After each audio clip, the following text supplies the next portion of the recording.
This study is evaluating patients if they have a RAS mutation. This is common in late line, but present also in a significant proportion of patients in first line and in smoldering. So actually we're using all these populations in the study except first line. So we use it in smoldering, we use it in first line patients that did not develop a good response, but are still sort of not aggressively progressing, and in relapse in somewhat more indolent patients. The reason we do this is because we want to see what the responses are to an anti-RAS vaccination. It's 12 peptides we're vaccinating against, the most common RAS-mutated mutations.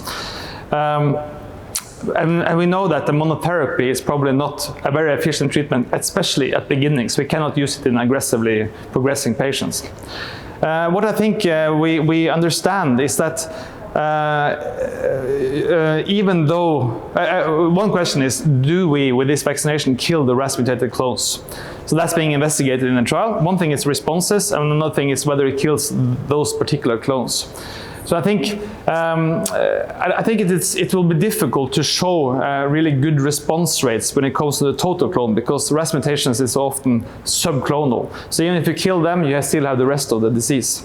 So I think what we hopefully will show in this trial is to be able to kill the RAS-mutated clones and then be able to move on to some combination trials, because it's not a monotherapy drug or a monotherapy treatment, because the RAS-mutated clones are only part of the disease.